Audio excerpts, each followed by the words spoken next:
السلام علیکم ورحمۃ اللہ وبرکاتہ۔ ناظرین اکرام، اسلامک ٹی وی اس چینل کو ابھی تک جنہوں نے سبسکرائب نہیں کیا ہے، برائے مہربانی اس چینل کو سبسکرائب ضرور کریں اور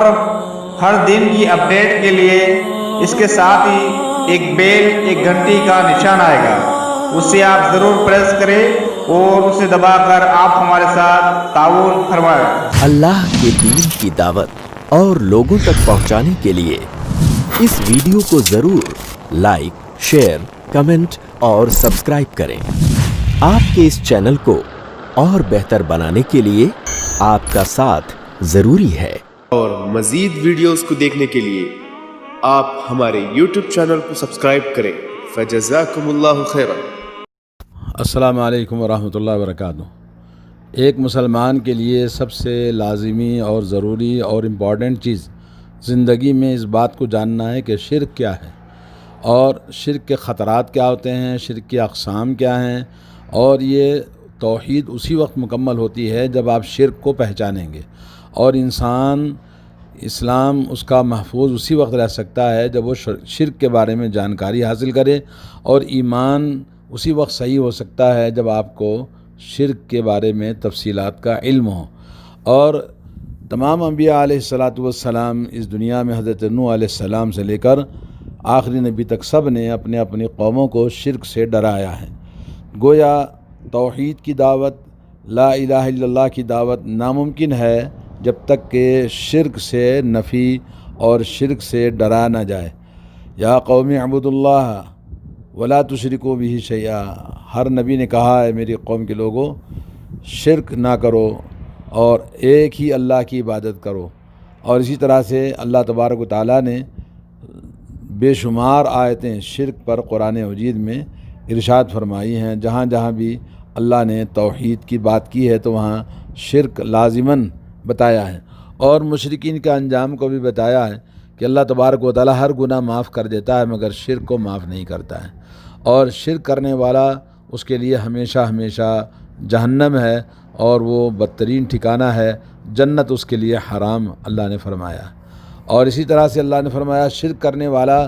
گویا آسمان کی بلندیوں سے کسی کو پھینک دیا جائے تو وہ ہواؤں میں، فضاؤں میں پرندے نوچ کے کھا جائیں، یا کسی پہاڑ کی چٹان پر گرے تو اس پھٹ کر ریزہ ریزہ ہو کے مر جائے، ایسے ہی شرک کرنے والا ہے۔ ایک اور جگہ پہ فرمایا کہ وہ یتخبطہ الشیطان من المس، جیسے کوئی سی انسان کو شیطان پکڑ لیتا ہے تو شیطان پکڑنے کے بعد وہ بدحواس جیسے باتیں کرتا ہے ویسے ہی شرک کرنے والا ہے۔ تو دنیا میں سب سے بڑا گناہ ظلم اللہ نے قرآن میں شرک کو قرار دیا ہے۔ تو آئیے ہم معلوم کرتے ہیں شرک کی حقیقت کیا ہے۔ اللہ تعالیٰ مجھے اور آپ کو ہر طرح کے شرک سے محفوظ رکھے۔ شرک کا معنی ہوتا ہے لغت میں کہ کسی کام میں دو پارٹنر ہونا، یعنی ایک کام کو دو حصے دار ہوں تو اس کو شریک کہتے ہیں، شرک کہتے ہیں۔ اور شریعت میں اللہ رب العالمین کے ساتھ کسی کو پارٹنر بنانا، عبادت میں، کسی بھی اللہ تعالیٰ کے حقوق میں کسی دوسرے کو شریک قرار دینا، چاہے وہ اللہ تعالیٰ کی توحید ربوبیت ہو، توحید عبادت ہو، توحید اسماء و صفات ہو، تو ان میں کسی کو اللہ تعالیٰ کا شریک ٹھہرانا یہ شرک ہے۔ اور احادیث کے اندر نبی کریم صلی اللہ علیہ وسلم نے اور قرآن کریم میں بہت آیتیں اس پر دلالت کرتی ہیں، جیسے اللہ تعالیٰ فرماتا ہے فَلَا تَجْعَلُوا لِلَّهِ أَنْدَادًا وَأَنْتُمْ تَعْلَمُونَ، سورہ بقرہ آیت نمبر 22۔ اللہ تعالیٰ کے لیے کوئی برابر کے شریک نہ بناؤ جبکہ تم اچھی طرح جانتے ہو کہ اللہ کے برابر اس کائنات میں کوئی نہیں ہے۔ اور اللہ نے فرمایا وَجَعَلُوا لِلَّهِ أَنْدَادًا لِيُضِلُّوا عَنْ سَبِيلِهِ قُلْ تَمَتَّعُوا فَإِنَّ مَصِيرَكُمْ إِلَى النَّارِ، سورہ ابراہیم آیت نمبر 30، کہ انہوں نے اللہ کے لیے بہت سارے شریک بنا دیے، اور لوگوں کو اللہ کے راستے صراط مستقیم توحید سے ہٹانے کے لیے آپ کہہ دیجئے کہ دنیاوی زندگی مزے اڑا لو مگر تمہارا ٹھکانہ تو صرف جہنم ہے۔ اور نبی کریم صلی اللہ علیہ وسلم سے حدیث ہے کہ من مات وهو يدعو من دون اللہ ندا دخل النار، جو شخص اللہ کے علاوہ کسی اور کو پکارتا ہے اللہ کا برابر سمجھ کر، جیسے یا غوث یا علی یا حسین یا فاطمہ یا پیران پیر یا غوث یا خواجہ یا بند نواز، اس طرح کوئی بھی کسی کو پکارتا ہے مخلوق میں سے، چاہے فرشتہ ہو، چاہے وہ پیغمبر ہوں، چاہے وہ کوئی اولیاء اللہ ہوں، کوئی بھی ہوں، تو وہ شخص اللہ کے نبی نے فرمایا جہنم میں جائے گا۔ بخاری شریف کی حدیث اور صحیح مسلم کی حدیث ہے۔ تو دوستو، شرک کی اقسام اس سلسلے میں قرآن و سنت کے نصوص سے بتاتے ہیں کہ شرک کی بہت ساری اقسام ہیں، اور شرک کرنے والا مشرک کہلاتا ہے، اور مشرک دائرہ اسلام سے خارج ہو جاتا ہے۔ اور کبھی شرک کرنے والا دائرہ اسلام سے خارج نہیں ہوتا، لیکن وہ کبیرہ گناہ کا مرتکب ہوتا ہے۔ علماء کرام نے شرک کی کئی اقسام کی ہیں، ان میں سے دو مشہور قسمیں ہیں، شرک اکبر یعنی بڑا شرک، اور شرک اصغر چھوٹا شرک۔ آئیے ہم معلوم کرتے ہیں کہ شرک اکبر کیا چیز ہے۔ شرک اکبر کا یہ معنی ہے کہ اللہ تعالیٰ کے لیے جو چیزیں خاص ہیں، اللہ کے حقوق میں سے ہیں، جیسے توحید ربوبیت ہے، رب اللہ تعالیٰ کے جتنے بھی ربوبیت کی چیزیں ہیں، یا اللہ تعالیٰ کی عبادت الوہیت کی چیزیں ہیں، اور اللہ تعالیٰ کے اسماء و صفات جو اللہ کے لیے سب خاص ہیں، ان میں سے کسی چیز کو غیر اللہ کے لیے کر دینا، یہ شرک اکبر کہلاتا ہے۔ اور شرک کبھی ظاہری چیزوں میں واضح طور پر شرک اکبر نظر آتا ہے، معلوم ہوتا ہے، جیسے بتوں کی عبادت کرنا، یا استانوں پہ جا کر، جیسے لوگ کسی استحان یعنی پہاڑ ہے، کوئی جگہ ہے جہاں جا کے پوجا پاٹ کرتے ہیں، یا قبروں کی عبادت پوجا کرنا، جیسے مزارات ہیں، درگاہیں ہیں، اور اسی طرح سے کوئی بھی مرے ہوئے انسان کو پکارتا ہے، جیسے کہیں بیٹھا بولے یا غوث عبد القادر جیلانی، تو وہ اس میں بیٹھے ہوئے ہیں، کہاں بغداد میں ان کی موت ہوئی، وہاں ان کی قبر ہے، تو یہاں بیٹھ کے پکارتا ہے۔ یا کسی بھی جو سامنے حاضر نہیں ہے مرے ہوئے انسانوں میں سے کسی کو پکارنا یا ان کو مدد کے لیے دعا کرنا، یہ شرک اکبر ہے۔ اور کبھی یہ چھپا ہوا شرک اکبر چھپا ہوتا ہے، پتہ نہیں چلتا ہے، جیسے اللہ تعالیٰ پر جیسے توکل کرتے ہیں، ویسے ہی اللہ کے علاوہ دوسروں پہ توکل کرنا، جیسے یہ کہے کہ جی وہ جانتے ہیں ہمارے لیے کافی ہیں۔ اور یہ اسی طرح سے منافقوں کا شرک اور کفار کا شرک ہے، کیونکہ وہ اپنے شرک کو ظاہر نہیں کرتے، لیکن ان کا شرک اکبر ہے، اور ملت اسلامیہ سے خارج کرنے والا ہے منافقوں کا شرک بھی اور کفار کا شرک بھی، کیونکہ یہ شرک خفی ہے، وہ اسلام کو ظاہر کرتے ہیں مگر اندر سے باطن میں شرک اور کفر کو اپنے دلوں میں جگہ دیتے ہیں۔ جیسے کچھ مسلمان ہیں جو اسلام اور مسلمانوں سے نفرت کرتے ہیں، اور یہ کہتے ہیں کہ جی یہ آج کے مسلمان صحیح نہیں ہیں، آج یہ دین صحیح نہیں ہے، تو اس طرح کی باتیں کرنے والے منافقین بھی شرک اکبر کے ملوث ہوں گے۔ اور کبھی شرک اکبر اعتقادات کے اندر بھی شرک اکبر ہوتا ہے، جیسے کوئی آدمی یہ کہے کہ اللہ تعالیٰ جیسے زندگی اور موت دیتا ہے، یا کسی کو اللہ تعالیٰ پیدا کرتا ہے، یا کسی چیز کا جو اللہ تعالیٰ مالک ہے، یا اس کائنات میں جو اللہ تعالیٰ تصرف کرتے ہیں، ویسے کسی کے بارے میں یہ کہے کہ جی وہ بھی آدمی کو اگر دعا کریں تو ان سے زندگی مل جاتی ہے، وہ ہمیں رزق دیتے ہیں، یا اس طرح کی جو چیزیں اللہ تعالیٰ کے لیے اس کائنات میں اللہ کے لیے جو خاص ہیں وہ اعتقاد رکھا کسی اور کے لیے، تو وہ انسان بھی شرک اکبر میں داخل ہوگا۔ یا اسی طرح سے کوئی آدمی اللہ تعالیٰ کی جو عبادت اور اطاعت و بندگی خاص اللہ ہی کے لیے ہے، اگر یہ کہتا کہ فلاں کی بھی ہم اطاعت و بندگی کرنا چاہیے کیونکہ وہ اللہ تعالیٰ کے اولیاء اللہ ہیں، جیسے کہتے ہیں ہم اولیاء اللہ کو، تو بھئی وہ بھی تو اولیاء اللہ ہیں، تو صرف غیر لگا ہوا ہے تو کیا ہوا، تو ان کی بھی عبادت کرنی چاہیے، ان کے یہاں بھی بندگی کرنی چاہیے۔ تو ایسا کرنے والا، اعتقاد رکھنے والا، وہ بھی کافر ہے، شرک اکبر کا مرتکب ہے۔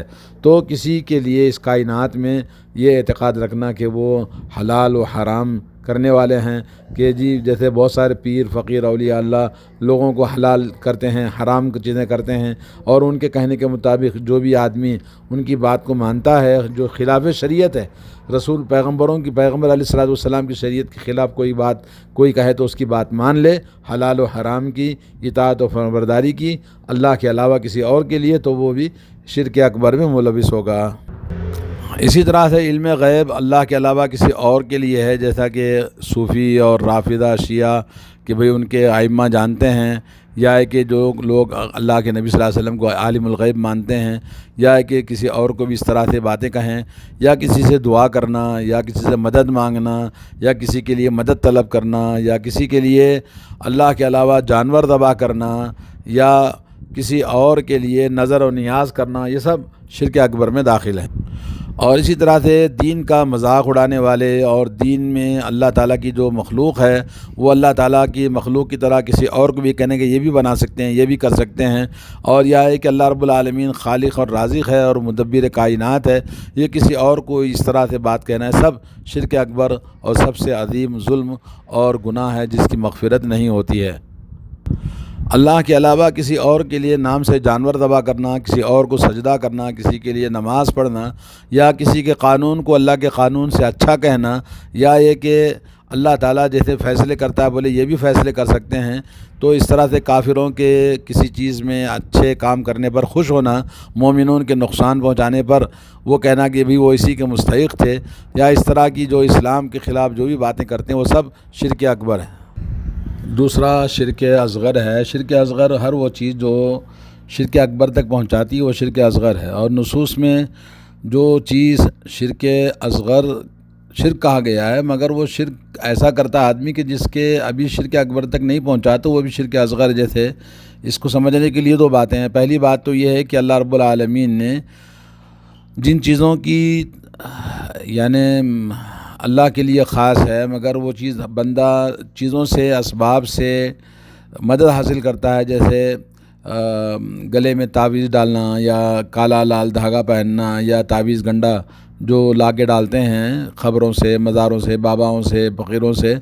یا یہ کہ یہ سمجھنا کہ یہ حفاظت کا ذریعہ ہے، اور یا ہے کہ نظر توڑ یا اس طرح کی جو چیزیں کی جاتی ہیں، بچوں کو کالا ٹیکا لگانا، کالا منکا ڈالنا، یہ تمام چیزیں شرک اصغر کہلاتی ہیں، جس کا اللہ رب العالمین نے اس طرح سے اسباب اختیار کرنا نہ شرعاً ہے نہ کسی نے شریعت میں بتایا ہے۔ دوسری چیز یہ کہ ایسی چیزوں کی تعظیم کرنا جس کی تعظیم کرنے کا اللہ نے اجازت نہیں دی ہے، جیسے مقام ربوبیت تک پہنچا دینا، جیسے غیر اللہ کے علاوہ کسی کی قسم کھانا،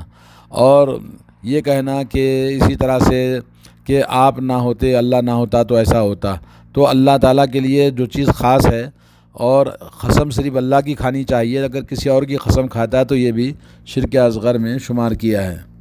حضرت محمود بن لبید سے یہ مروی ہے کہ رسول اللہ صلی اللہ علیہ وسلم نے فرمایا کہ ان اخوف ما اخاف علیکم الشرک الاصغر، سب سے زیادہ میں تمہارے اوپر جس بات کا ڈر خوف کھاتا ہوں وہ شرک اصغر ہے۔ لوگوں نے کہا شرک اصغر کیا چیز ہے؟ تو آپ نے فرمایا کہ ریاکاری، کیونکہ اللہ تبارک و تعالیٰ شرک اصغر جو انسان کے اندر داخل ہوتا ہے، جیسے رات کے اندھیرے میں کالے پہاڑ پر جیسے چونٹی چلتی ہے تو پتہ نہیں چلتا، ایسے ہی شرک اصغر انسان کے جسم میں داخل ہوتا ہے۔ اور اسی طرح دوسری چیزیں بتائی گئی ہے کہ جیسے اللہ کے نبی صلی اللہ علیہ وسلم نے فرمایا کہ ان الرقیٰ والتمائم والطیولۃ شرک، جھاڑ پھونک کرنا، تعویذیں لٹکانا اور آپس میں محبت پیدا کرنے کے لیے کوئی بھی تعویذ پلیدہ کرنا، جھاڑ پھونک منتر پڑھنا، یہ سب شرک اصغر ہے۔ ابو داؤد میں البانی نے اس حدیث کو صحیح قرار دیا ہے۔ مطلب یہ کہ شرک اصغر شرک اکبر دونوں بڑا گناہ ہے، مگر یہ کہ شرک اصغر کا مرتکب وہ جہنم میں ہمیشہ نہیں رہے گا، لیکن شرک اکبر کا کرنے والا ہمیشہ مرتکب جہنم میں ہوگا اور اسلام سے خارج ہے۔ اسی طرح سے بعض صحابہ کرام نے یہ بتایا کہ جیسے حضرت عبداللہ بن مسعود رضی اللہ تعالیٰ عنہ نے فرمایا الطیرۃ شرکن، الطیرۃ شرکن، بدفعلی لینا، بدشگونی لینا شرک ہے، تو یہ شرک جو ہے شرک اصغر ہے۔ اور اسی طرح سے اللہ تعالیٰ کے علاوہ توکل اللہ پہ ہونا چاہیے، لیکن ایمان کا تقاضا ہم اللہ کو چھوڑ کر کسی چیز پہ بھروسہ کریں تو یہ شرک اصغر میں داخل ہوگا۔ اور امام بخاری رحمۃ اللہ علیہ کی ایک حدیث ہے زید بن خالد الجہنی سے کہ انہوں نے نبی کریم صلی اللہ علیہ وسلم نے ان کو نماز پڑھائی صبح کی حدیبیہ میں، اور آسمان سے بارش ہوئی تھی، اور اس کے بعد نبی علیہ الصلوۃ والسلام ان کی طرف متوجہ ہوئے، فرمایا کہ کچھ لوگ جو بارش پڑی ہے تو بولے فلاں ستارے کی وجہ سے بارش پڑتی ہے، تو اللہ نے کہا ہے کہ وہ اس ستاروں پر ایمان رکھنے والے شرک کرنے والے ہیں، اور جو لوگ یہ کہتے ہیں اللہ کے فضل و کرم سے بارش ہوئی تو وہ اللہ تعالیٰ پر ایمان رکھنے والے مومن ہیں۔ تو اس طرح سے مختلف انداز سے ہمیں شرک اکبر اور شرک اصغر کی تعریف کتابوں میں بتائی گئی ہے۔ ہر طرح کا شرک اکبر شرک اصغر دونوں بڑا کبیرہ گناہ ہے، اور یہ شرک اکبر شرک اصغر دونوں قتل کرنے سے، مرڈر کرنے سے، اور چوری کرنے، ڈاکہ ڈالنے، زنا کرنے، دنیا میں جتنے گناہ ہیں ان تمام گناہوں میں سب سے بڑے گناہ ہیں۔ اور اللہ تعالیٰ نے فرمایا ان اللہ لا یغفر ان یشرک بہ، اللہ تعالیٰ شرک کو معاف نہیں کرتا ہے، علاوہ شرک کے کوئی بھی گناہ اللہ تعالیٰ چاہے تو معاف کر سکتا ہے۔ تو اس لیے ہمیں چاہیے کہ ہم بہت احتیاط کریں، اور